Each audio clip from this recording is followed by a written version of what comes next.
The station covering all of the DMV. This is DC News Now. And coming up on DC News Now at noon, 2 serious crashes across our region send several people to the hospital and 1 person is dead. We're on the scene of both accidents with the late-breaking details. And later, 3 strikes against former President Donald Trump. More criminal charges are being brought forward this afternoon. What we know as the district prepares for an arraignment tomorrow.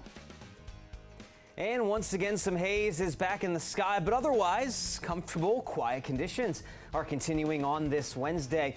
Are we still expecting some storms in the forecast tomorrow? We'll have a check of your forecast in just a bit. Thank you, Damon, and good afternoon, and thank you for joining us for the news at noon. I'm Mark Hall. Developing now, 3 people are in the hospital this hour after a D.C. fire and EMS ambulance and a car collided with each other. It happened on Georgia Avenue and Farragut Street in Northwest just after 7 this morning. The driver of the car is listed in critical condition. Officials told DC News Now that the 2 paramedics were sent to the hospital as a precaution. What caused the crash remains under investigation. If you're on the road and you see an emergency vehicle with lights and sirens, you need to pull to the right. That's the general rule of thumb. Pull to the right, clear the path so we can safely respond to the scene. Officials say the ambulance did have a dash camera, but they have not been able to look at the video. Investigation continues. And developing now, a woman is dead and 9 others hurt after being hit on the Capitol Beltway late last night. 23-year-old Georgia man is behind bars for that crash. Police say that he drove the wrong way down the highway, and investigators say that he had been drinking. Lex Juarez has more on the story.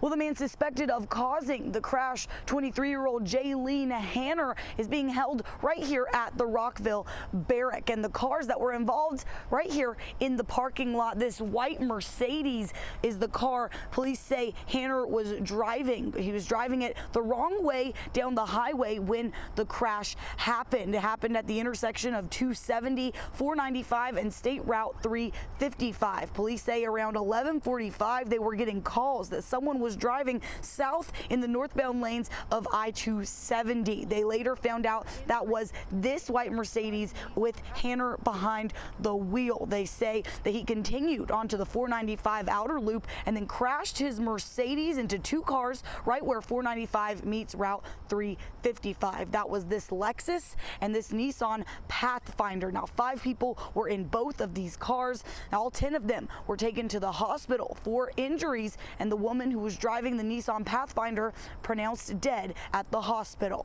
Police say that Hanner initially ran from the scene of the crash. They were able to find and arrest him quickly. Police say Hanner had alcohol in his system at the time of the crash. He's being charged with driving while under the influence of alcohol and failure to immediately return and remain at the scene of an accident involving death. In Rockville, I'm Lex Juarez, DC News Now. Lex, thank you. We have an update this afternoon on that deadly high-speed crash on Burke Center Parkway. Fairfax County Police have arrested Jose Zelaya for involuntary manslaughter. He's currently being held without bond. Investigators say that Zelaya was going almost double the 40-mile-per-hour speed limit when he hit a group of teens last month. 17-year-old Rebecca Zarco died on impact. 3 others are still in the hospital recovering from their injuries. Former President Donald Trump is now facing a 3rd criminal indictment, this time in relation to the January 6th insurrection for alleged attempts to overturn the 2020 election results. Washington correspondent Alexandra Lamone joins us with details on the charges. Charging Donald J. Trump with conspiring to defraud the United States, conspiring to disenfranchise voters, and conspiring and attempting to obstruct an official proceeding. A federal grand jury has once again indicted former President Donald Trump on 4 counts related to the January 6th riot and attack on the U.S. Capitol. It was fueled by lies. Lies by the defendant, targeted at obstructing a bedrock function of the U.S. government. The indictment states that Trump had 6 co-conspirators assist him in his criminal efforts to overturn the election and retain power, though they were not named and haven't been charged. U.S. Attorney General Merrick Garland praised the special counsel and the Justice Department employees who've investigated this case and stressed its importance. the largest investigation in our history. In reaction, Trump's former Vice President Mike Pence said that anyone who puts himself over the Constitution should never be president of the United States. But Trump is pushing back against the charges and slammed the Justice Department on social media, claiming this latest indictment is politically motivated and an attempt to stop his re-election bid. And that was Alexandra Limon reporting. The indictment indicates that prosecutors believe that the former president knew that he had lost the election and that he claims about election fraud were untrue. The former president has been ordered to appear in court tomorrow afternoon, coming up at 12:30. We're hearing from people in the district about the upcoming arraignment. In Montgomery County, crews have been working around the clock picking up downed trees and electrical wires following this weekend's storms. And officials say the 2 trees fell on houses. One fell on top of an apartment complex in Rockville. The city had to delay yard waste collection, and officials say that will now happen on Saturday. Meantime, utility company PEPCO says that power is restored across D.C., Montgomery, and Prince George's counties. Tens of thousands of people lost power as severe storms swept through the area.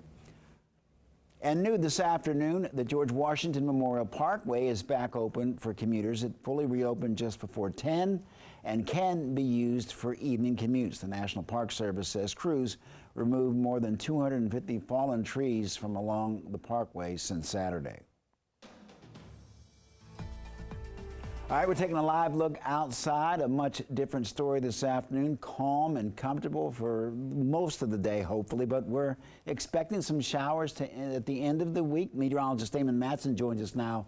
Latest check on the forecast. And Damon, the incoming precipitation won't be anything like that we saw this past weekend, will it? No, it doesn't appear that way, thankfully, Mark. And you said for the comfortable conditions most of the day, how about we take all of the day? Once again here, folks, we started out with some very crisp overnight low temperatures. Now, D.C., yes, still stayed around 66. Parts of southern Maryland as well pretty much stayed in the 60s. But you went elsewhere across the rest of the DMV. Wow, we had a cool overnight. Winchester 52 with that low temp. Martinsburg 50, and even Frederick down to 55 degrees. One of our coolest nights in a couple of months. And of course, we had the low humidity to go along with that. That certainly made all the difference. Now, we have warmed up here this afternoon a little bit quicker than we did yesterday. There has been a little bit more sunshine filtering through some of that haze in the sky. It's already 80 in D.C., 81 in Frederick, Waldorf, and Lexington Park. 70s found off to the west, and we will dial up those temperatures a few more degrees this afternoon. But you may have noticed, like I just mentioned, once again, a limiting factor on our temperatures will be the lingering smoke that is continuing to roll in a little bit from the northwest, but our wind direction is changing as we move into the afternoon, the later evening hours on this Wednesday, as this high pressure center that's been keeping us so quiet and comfortable, it's moving east, and that is allowing for more of a southerly wind to come back. That will push most of this haze out of here, but we won't see any sort of rain chances returning just yet. Here we are, the rest of your Wednesday. Temperatures should top out in the middle 80s. Humidity values will stay low for just a short while longer, and we're not really talking about precipitation chances as we go toward the start of your Thursday. But could there be a couple of storms out there by the end of the afternoon tomorrow? We'll have a full check of that forecast coming up in just a bit. Hey, Damon, thank you. Developing now, Greenbelt police are searching for a missing teacher. Police say 59-year-old Miriam Sila has been missing since Saturday. Her friends and family say that it's unlike her to disappear. Celia was last seen near her home in Greenbelt. Police are also searching a nearby park that she frequented.